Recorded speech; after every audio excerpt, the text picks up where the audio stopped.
Salut la compagnie, c'est Jules Melon et aujourd'hui on se retrouve pour un petit podcast avec l'ami Artopolis. Comment vas-tu? Eh ben écoute, ça va très bien, toujours content d'être là et on va parler d'un super film. Et oui, qui vient de sortir en DVD chez nous et qui avait été présenté dans divers festivals, notamment à Gérardmer il y a quelques semaines, le fameux Possessor, ou en anglais Possessor. Oui, je donne des petits cours de prononciation comme ça à la volée, ou au débeauté, comme dirait l'ami Romain Rabot, qui sûrement a déjà vu ce film, et réalisé par Brandon Cronenberg, qui n'est nul autre que le fils de l'autre. Voilà, hein. On va pas vous faire un dessin.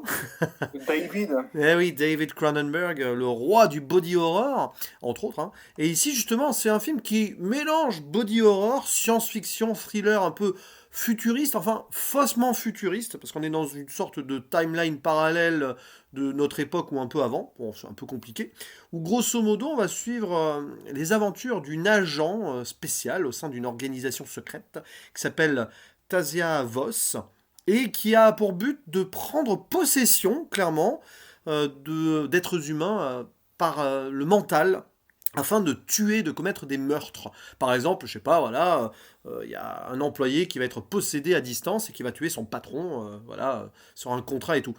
Façon particulière de commettre des meurtres sans être enfin, en étant totalement irrepérable, voilà, pas facile à dire comme mot.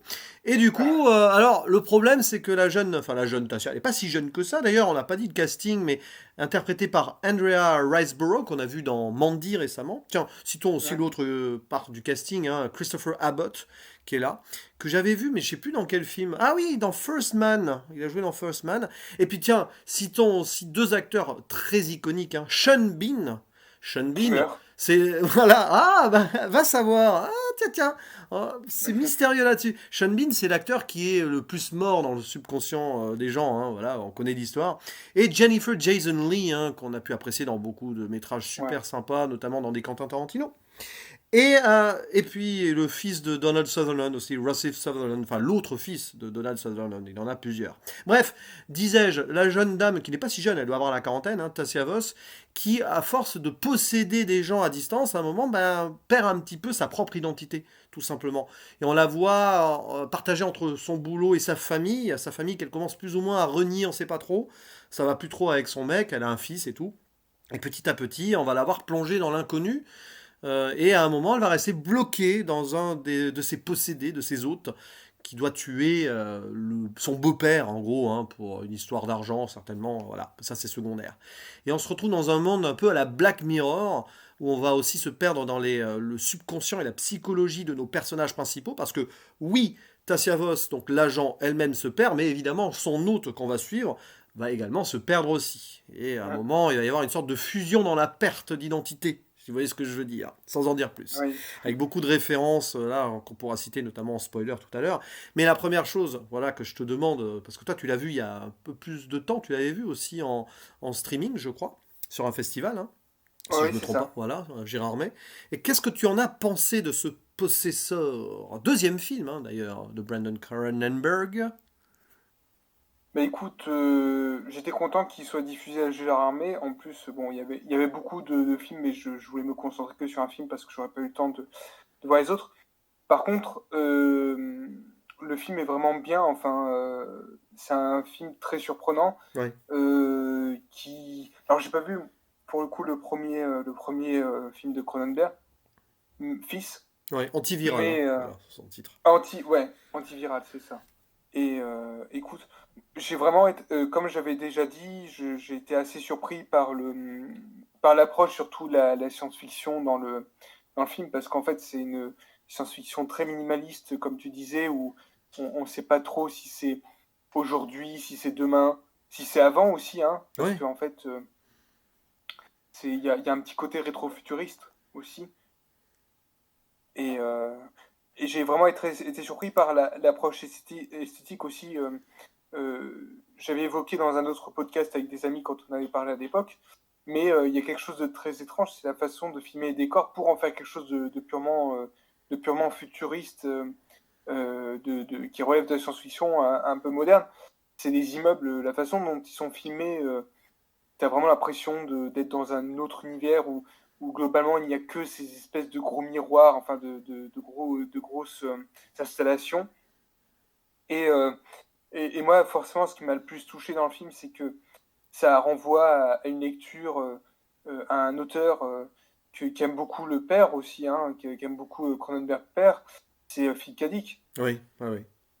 Voilà, on est vraiment rien que l'histoire de personnes qui travaillent pour des entreprises qui vont faire de l'espionnage industriel et en même temps faire de l'assassinat en prenant possession d'un autre corps à partir d'une machine et avec tous les trucs de perte de repères, de perte de réalité, c'est purement on est dans du Kadik et sachant que c'est quelque chose qui n'est qui ne date pas d'hier, c'est forcément quelque chose qui provient du père, parce que lui-même a failli adapter un Total Recall. Oui, oui, oui. Euh, On et oui, on y pense à Total Recall, hein, dans le film, hein, de temps en temps. on y pense, t'as raison, on pense à ça. Moi, je pense aussi beaucoup à Ubik, évidemment. Et Minority Report aussi, sur la façon dont ils sont plugués un peu. C'est les précogs un peu, la façon dont elle est allongée à un moment pour se faire mettre l'implant et tout. Ça peut, Ouais, ça peut rappeler ça aussi. non, mais c'est vrai, ça y ressemble un peu. En plus, même l'esthétique, c'est quelque chose qui pourrait ressortir totalement d'un bouquin de Kadik quand tu le lis. Kadik n'est pas quelqu'un qui décrit énormément les univers qu'il crée. Il laisse toujours un petit peu de liberté, mais là, c'est tellement marqué qu'il suffit de quelques mots pour comprendre où on est, en fait, hein. C'est vraiment Mm. ça. Et, euh, et même cette espèce d'esthétique qui est un mélange en fait entre Cronenberg père, Cronenberg fils aussi, parce qu'il y a quand même quelque chose qui relève de sa patte à lui. Ouais, Euh, on en parlera plus tard, mais par exemple, il y a une approche un peu plus cérébrale encore que celle de son père, parce que David Cronenberg, il aimait beaucoup mélanger une approche plus intellectuelle, plus philosophique de son sujet, avec du pur cinéma de genre, même si moi j'aime pas trop l'appellation cinéma de genre, mais voilà, il aimait bien faire ce mélange-là. D'ailleurs, il dit lui-même hein, que Existence est son film le plus cadikien. ouais, ouais, ouais. Euh, Bah, c'est marrant d'ailleurs qu'on parle de Existence parce que le jeune Brandon avait débuté aux effets spéciaux dans ce film. Il avait 19 ans à peine. oui, Donc voilà, c'est pas anodin, je pense aussi. Ça a dû le marquer très sachant tôt. que, ah oui, non, tout à fait, sachant que les espèces de machines là, de Ouais, casques virtuels font penser en fait hein, aux versions finales de Existence. ouais, ouais, ouais. Mais Enfin, ce que tu dis est très très intéressant sur le côté cérébral contemplatif, mais par rapport à David Cronenberg, justement, je trouve que le fils, avec ce film-là, place l'esthétisme dans une modernité assumée. C'est ça aussi, on voit que il vit avec son temps, tout en hum, étant un peu, tu l'as dit, pseudo-rétro-futuriste. Là, je regarde le synopsis en anglais et ça se passe dans un 2008 alternatif. Donc on est déjà dans un passé, mais qui était futuriste pour Cronenberg. Enfin, pour le voilà. père. Du coup, c'est marrant parce que c'est le passé du fils et le futur du père, ce film, quelque part. Hum, Et d'ailleurs, on pourra faire ce parallèle entre le père et le fils hein, en spoiler, parce qu'il y a vraiment quelque chose à dire là-dessus. Et c'est un oui. film que j'ai trouvé, en fait, pour moi, c'est de l'horreur contemplative. Il y a quelque chose qui joue Hum, beaucoup avec les couleurs, les plans, tu vois. Il y a l'actrice qui a joué dans Mandy, il y a des moments où tu peux penser à ce genre de film-là, avec le rouge ou le bleu. À un moment, il y a un côté très bleu quand on est dans la dépression du couple, parce qu'il y a, voilà, il y a l'autre qui va pas bien, sa copine va pas très bien, elle s'entend pas avec son père, et elle découvre la vie de son hôte, qui n'est pas si simple que cela. C'est marrant. Il y a un côté voyeur aussi. Avant de prendre son hôte, elle observe de loin. Ça fait un peu fenêtre sur cour. Enfin, Oui, j'ai pensé à Hitchcock aussi. Hein. oui, oui, il y a beaucoup de. Vraiment, il y a du Hitchcock. Bah, à un moment, quand il y a des moments un peu sanglants, tu peux penser à du Hitchcock, mais modernisé gore. Parce que oui, c'est gore. Hein, il y a des moments gore dans le film. Il Oui, se fait oui, plaisir, hein, c'est très Brandon. gore. Body horror, oui et non, mais gore surtout. Quoi qu'il y a un petit côté body horror à un moment sur une histoire de Oui, masque, mais on en parlera dans les spoilers. oui, on Et en parlera, mais oui, en effet, il y a ce moment où il y a la magnifique ce espèce moment. de ouais, de moments très psychiatriques, enfin de très C'est étranges avec ou qui est en fait l'affiche du film d'ailleurs. Oui, voilà, ça peut aussi faire référence à des films comme Les yeux sans visage aussi. Oui, j'y ai pensé, ouais. Il peut y avoir plein de choses là-dedans, parce qu'on sent que le jeune Brandon, déjà avec son père, forcément, il a dû manger cinéma, et il a une belle culture là-dessus. On sent qu'il a des belles références, mais il met sa patte aussi. C'est pas un film David Cronenberg non plus à 100%. Il y a quelque Non. chose de, voilà, il y a quelque chose de qui va presque plus loin dans une forme de modernité, et même dans un côté poser des choses. Oui, je disais contemplatif, ça me paraît être plus contemplatif que la plupart des films de Cronenberg. Alors, on peut penser à Crash aussi, hein, qui a un côté assez métaphysique, contemplatif sur Ouais. certains points. Mais là, voilà, il y a une patte, et il y a une photographie aussi qui est assez forte, je trouve. Enfin, il y a un esthétisme poussé dans ce film. Alors, parfois, j'ai envie de dire, c'est bête, hein, que ça peut être trop. On dire à un moment, ouais, c'est beau, Oui, c'est vrai. mais tu vois, bon, on sent qu'il a voulu en mettre peut-être un peu trop, mais c'est que son deuxième film à un moment. Voilà, il a voulu faire des effets de style. À un moment, tu te dis, oui, bon, voilà. Et je pense notamment à la scène finale, hein, plus ou moins, bon, on y reviendra, qui est magnifique, mais on se dit, ok, voilà, il a voulu en mettre plein les yeux, en fait. Il a voulu se faire plaisir, et il a voulu s'imposer, je pense, Brandon Cronenberg avec ce film. Donc ça manque parfois d'une certaine subtilité, mais au moins, Un peu arty aussi. voilà, c'est ça. Mais au moins, il montre qui il est avec ce film. Donc c'est un défaut pour une qualité aussi, et je pense qu'avec ses prochains films, il saura plus gérer ça, on va dire, modérer tout en peut-être renforçant certains symbolismes sans forcément trop en montrer. Voilà, c'est ça que je voulais dire. Mais sinon, globalement, puis sur le plan du scénario en lui-même, le film se suit très bien. C'est pas hyper complexe en soi. Moi, j'ai beaucoup apprécié l'idée de cette patronne joué par Jennifer Jason Leigh, qui est totalement déshumanisée, hein. Oui. C'est terrible d'ailleurs. Ça lui va bien ce genre de rôle. Elle sait très bien jouer la méchante, Jennifer Jason Oui, Leigh. oui, c'est vrai, t'as Et raison. là, en gros, la seule chose qui l'intéresse, c'est que Tasia donc perde totalement son humanité, son repère familial et tout, pour qu'elle fasse son boulot comme un robot, quoi. Et le film, c'est pas en tant que tel, on va suivre, tiens, est-ce qu'elle va réussir sa mission, elle va faire tuer le patron, machin ou pas. C'est surtout qu'on voit petit à petit comment le personnage principal perd son humanité, perd ses repères. C'est pour ça qu'on a l'insistance sur la famille et tout. Et la fin est glaçante là-dessus. Et franchement, d'ailleurs, tous les acteurs sont très bons là-dessus, hein, parce que on la sent cette perte de repère avec l'humanité. Ce film nous fait perdre le repère avec l'être humain. Petit à petit, on se Ouais. on avance dans une société qui est froide, glaciale, et c'est dur quand même. C'est un film qui est dur là-dessus, je trouve. Oui, il y a quelque chose effectivement de très dur, notamment dans beaucoup de séquences. Bah, rien que dans la façon de filmer les corps, en fait. Ah oui, Je pense, tu parlais du corps de Jennifer Jason qui effectivement, elle a ce sourire narquois en plus, donc ouais. elle est, elle est très déshumanisée effectivement. Mais tu as aussi le personnage principal en effet qui a un corps très glacial, mort, Oui, enfin on dirait un cadavre hein, presque. bah oui, avec son visage très blanc, et quand elle est allongée comme ça, oui, elle est en train de mourir. C'est une femme qui est en train de mourir humainement, quoi. Et c'est vrai que, Oui, du coup, le rapport qu'on peut faire avec Minority Report, avec les précogs et tout, pareil, hein, tu vois, c'est des êtres qui n'ont plus rien d'humain. Enfin, qui sont utilisés à des fins qui vont au-delà de l'humanité, presque. Et moi, je trouve ça, oui, c'est glacial, et c'est une vraie tragédie, ce film, en fait. t'as C'est- raison, t'as raison parce que tu sais, tu dis un truc qui me pensait que je peux pas empêcher de faire la comparaison, mais l'apparence du personnage principal, elle ressemble beaucoup à la fille, le précoque Ouais, féminin de Minority Report en fait, ouais, c'est ça, ouais. Et, totalement.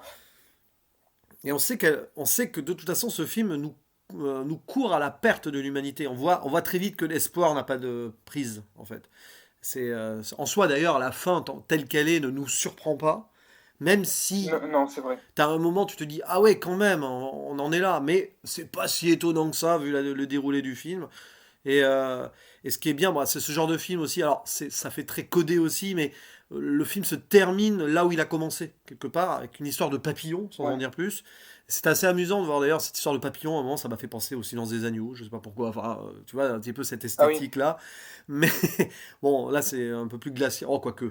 C'est une autre forme d'ambiance glaciale, hein, le Silence des Oui, agneaux. c'est vrai, t'as raison. Et puis à la fin, bah, le papillon, bon, sans en dire plus, c'est aussi la chenille qui est sortie de son cocon. Mais est-ce que d'ailleurs, c'est pas un message de Brandon à son père ou aux critiques en disant, vous voyez, là j'ai fait mon film, mais arrêtez de me comparer à mon père maintenant. Bon, vous voyez, j'ai toujours l'héritage de mon père, mais arrêtez de me comparer à mon père aussi, parce que je suis capable d'aller ailleurs. Mais d'ailleurs, est-ce que tu as d'autres choses à rajouter avant les spoilers? Parce que là, on tourne, mais il y a un moment, on va peut-être rentrer dans le, ouais, j'allais dire dans le vif du sujet, façon de parler, avec un petit coup de couteau sur les cadavres si besoin.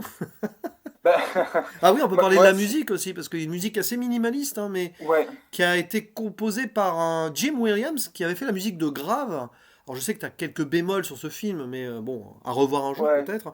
Et surtout Kill List de Ben Whitley que tu avais beaucoup aimé, toi, que j'aime personnellement. beaucoup, oui. Ouais, en Mais c'est vrai, effet. musique, photographie, mise en scène, tout ça renforce ce côté dystopique glacial d'un monde qui est le nôtre sans être le nôtre. C'est peut-être un peu le message aussi, un message humaniste derrière de Brandon Cronenberg en disant, vous voyez là, bon, hein, on n'en est pas si loin de cette réalité. C'est un peu ça, j'ai l'impression. Je pense même qu'on y est dedans. En fait, c'est Oui, très intéressant là-dessus. bah on y est, mais d'une autre façon, mais c'est pas forcément mieux, notre réalité n'est pas forcément mieux que ce qui monte dans le film. Et c'est pour ça qu'il lâche un peu les chevaux. Mais justement, on va rentrer dans cette zone spoiler. Parce que bon, la famille, tout ça, là, elle prend cher dans la famille. Dans la famille. Dans le film. La famille prend cher dans la famille. Il y a une mise en abîme, mais justement, il y a une autre forme de mise en abîme à un moment dans le film.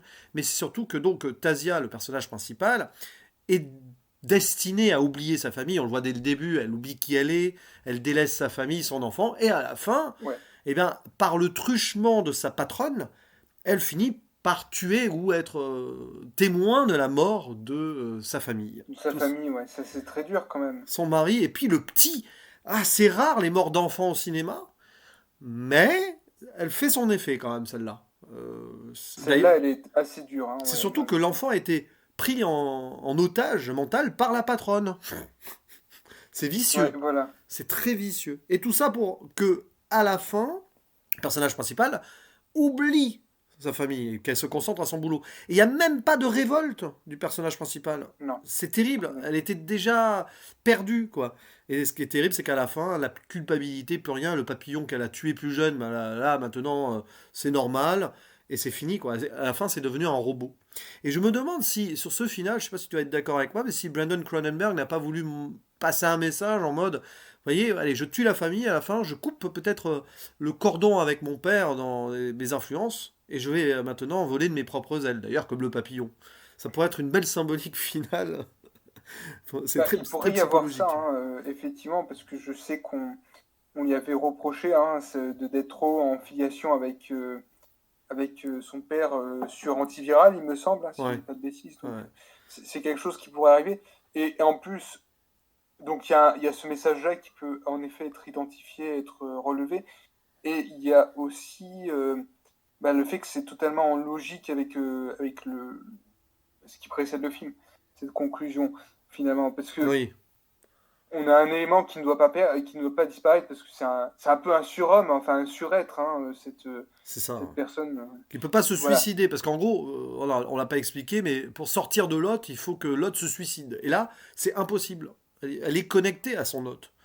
Peut-être parce qu'elle a trop appris à ressentir ce qu'il ressent aussi. Hum, C'est les deux mêmes personnes, et c'est là où c'est très fort d'ailleurs, c'est que c'est tellement les deux mêmes personnes perdues d'une manière différente qu'à un moment elles fusionnent presque. Enfin, il y a une sorte de discours entre les deux. L'un qui se perd, qui est dans l'autre, et vice-versa. Et hum. à ce moment où il y a ce masque, alors c'est très, alors, sur la réalisation c'est très beau parce que tu as le personnage donc de Tasia qui est plus ou moins allongé, endormi, et on va prendre son visage et ça se transforme en masque comme ça. Je sais pas comment ça a été fait sur les effets spéciaux. Avec le Ah, c'est numérique, très bien fait. on peut tout faire maintenant. Et puis il va mettre le masque de celle qui l'emprisonne sur la tête. Elle va essayer de redevenir elle-même en prenant son propre masque. C'est terrible. Elle devient une C'est parodie d'elle-même en fait. c'est une image très forte parce que on se dit, là, il y a un problème. Là, il y a un problème, il y a quelque chose qui change, qui commence à évoluer. qui est d'ailleurs terrifiant en fait. Même cette séquence-là est en elle-même une séquence horrifique assez terrifiante, quoi, assez Ouais. perturbante. Et c'est là où on a Et pensé aux yeux sans visage de Georges Franju, hein. oui, oui, bah, j'y ai pensé également, effectivement, surtout avec la façon dont ça a été construit. euh, Avec cette espèce de. On a un petit peu le même type de scène, effectivement, qui choquait aussi à l'époque, hein, avec les yeux sans visage. La pose du visage sur le visage, dans la greffe, dans les yeux sans visage, était un véritable choc à l'époque également. Ouais, ouais, ouais. Et et t'as ça aussi. Mais ce qui est très intéressant aussi dans le film, et c'est pour revenir à la thématique de la famille, il y a aussi un personnage qui va du coup détruire un couple, en fait, hein, qui Oui. fonctionnait bien. Ouais. Et Bah, euh, c'est- et il y a des moments où elle se pose des questions, hein, par rapport à ça. oui, ben c'est ça, c'est qu'avec son hôte, elle va briser le couple qui avait l'air très uni, mais on voit que c'était des apparences aussi, parce que la fille, elle est Oui, névrosée, hein. Il y a personne qui va très bien dans le film, d'ailleurs, elle rejette son père, hein. Son père est un monstre, elle le dit, parce que oui, le père, apparemment, je sais plus, il y a une référence, en gros, c'est une sorte de parasite, le père, là, c'est marrant, parce que il est plus proche d'une sorte de protozoaire, je crois que c'est ça qu'elle utilise comme terme, que ouais. d'un être humain. Et le père qui est joué par Sean Bean. Alors tu disais qu'il était mort. Bah en fait, il est très grièvement blessé. La mission va pas forcément à son terme. Mais on s'en fiche tellement de cette mission qu'après on n'a plus de nouvelles en fait. Je suis pas sûr qu'il meurt le gars. C'est Oh, peut-être ça un pied de doit, il y nez. a un doute. C'est le pied de nez en fait. On sait même pas si Sean Bean meurt dans le film. Par contre, sa copine, elle meurt. Elle se Ah fait oui, bien exploser. oh la vache, ah, mais il y a la copine qui meurt et puis le copain, enfin l'ex-mari ou on sait pas trop de Tasia qui se fait mais exploser aussi. À coup de Ouais. couteau, ça gicle dans tous les sens, c'est du gore ultime, ça repeint clairement les murs. Là pour le coup, la couleur rouge de la photographie, il n'y a plus besoin de la mettre en photographie, c'est Oui, c'est vraiment. mais c'est terrible. Et là, alors peut-être que c'est là où on se dit ça peut manquer de subtilité ou pas. C'est l'expression d'une colère, du fait qu'elle peut pas sortir de ce corps-là, qui fait qu'elle en arrive là. Mais oui, c'est très stylisé, c'est très, très forcé peut-être dans le trait, mais ça fait son effet quand même. Donc Bon, en tout cas, l'autre a pris le voilà. contrôle. Ah Ouais. oui, oui, oui, c'est ça. Et puis on sait même plus qui contrôle quoi à la fin, enfin, si ce n'est que au final, on sait que c'est la patronne qui contrôle tout, qui tire les ficelles, hein. Moi je Oui. trouve, ouais, c'est un film très pessimiste, je trouve. Et puis la fin, ben voilà, elle a plus de famille, elle s'en fout.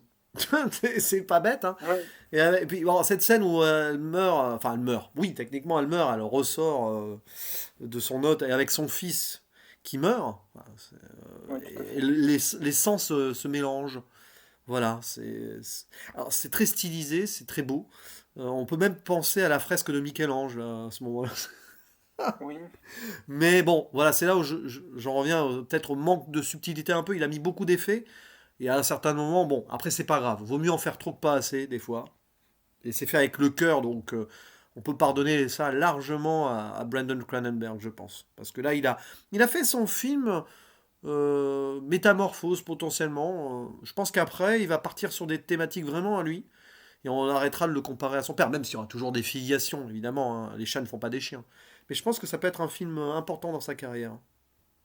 Ah oui, je pense. Je pense que c'est un film qui.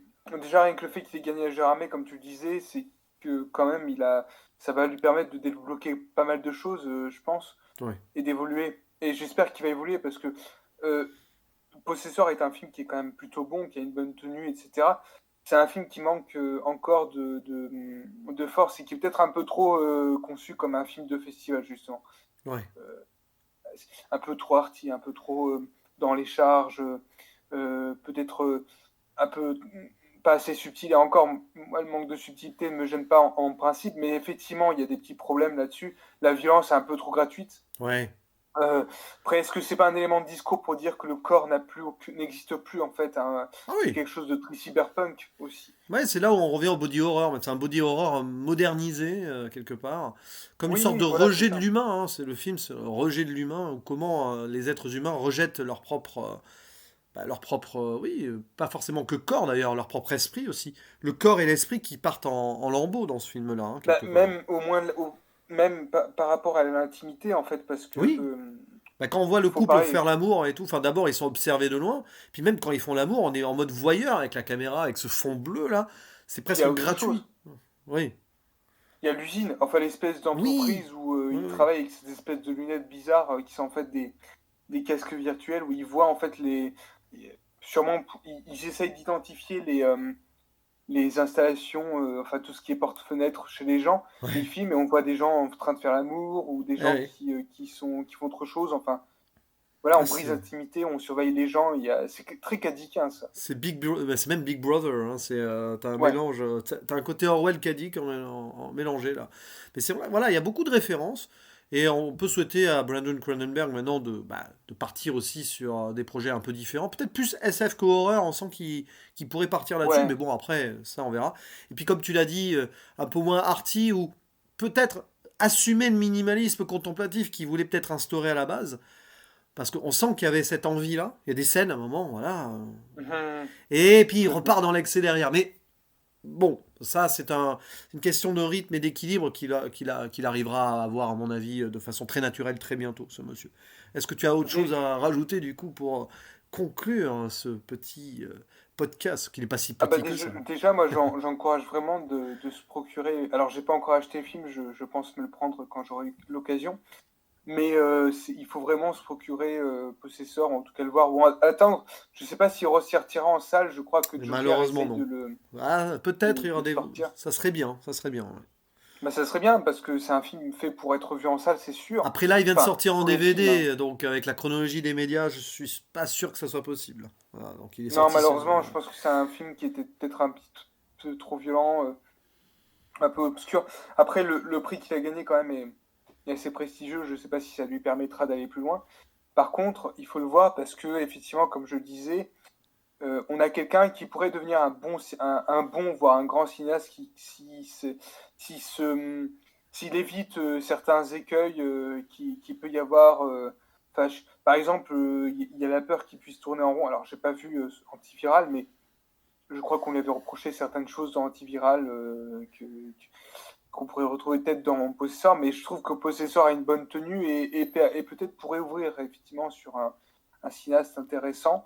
Et il faut surtout, voilà, c'est très important qu'il puisse s'échapper des fils de son père qui sont là malgré lui, hein, parce que bon, Oui, je crois comprendre qu'ils sont en bon terme et que David l'encourage. Euh, Après, voilà, c'est vraiment un cinéaste qui, je pense, qui est à suivre, qui peut être très intéressant. Et Possesseur, quand même, est assez singulier sur pas mal de trucs oui. et fait plaisir, hein. C'est un film de SF minimaliste qui, en plus, on n'en a pas trop parlé, mais ne raconte pas grand-chose sur son univers. Donc, du coup, l'univers, on le vit de manière très brute, C'est vrai qu'on n'a en pas le fait. contexte, mais c'est très bien justement. On est Ah rentré non, mais c'est très dedans, bien, ça. Ouais, je suis d'accord. donc au moins on sait, de toute façon, peu importe, on sait que ça tombe pas rond dans cette société, et que la technologie prend le dessus, et que l'humain est en train de partir en vrille, quoi. Donc ça nous suffit hein, pour le propos du film. En tout cas, voilà, Bah, on vous le conseille ce film, hein. Quoi qu'il arrive, on vous le ah oui, conseille. oui, largement. Et pour la question du contexte, d'où ma comparaison hein, avec Addict, je pense à l'ouverture de Blade Runner du bouquin, Ouais. où tout est question de décrire ce qu'il y a dans la pièce, quoi. C'est vraiment, et c'est ça, en fait, tout le film est une grande pièce qu'on décrit au fur et à mesure et qui apparaît de manière brute. Et vraiment, c'est pour ça que le film est très intéressant, quoi. En tout cas, c'était un plaisir d'en parler avec toi, mon cher Ah bah Arto. carrément, c'est réciproque. Je suis bien content d'être venu en parler une deuxième fois encore. J'en avais parlé avec mes confrères du coin critique ciné, on avait beaucoup débattu sur le film, mais effectivement, c'est un film que j'aime beaucoup et dont j'ai pas mal de plaisir que j'ai pas mal de plaisir à évoquer, quoi. Et ça fait du bien d'avoir des bonnes sorties en 2021, surtout vu le contexte. Voilà, c'est Oui, possible. c'est clair. En tout cas, merci beaucoup, mon cher Arto, Bah, pour ce merci à petit toi. moment. Il ne reste plus qu'à faire le mot de la fin, le traditionnel. À la prochaine. Ok. Ciao.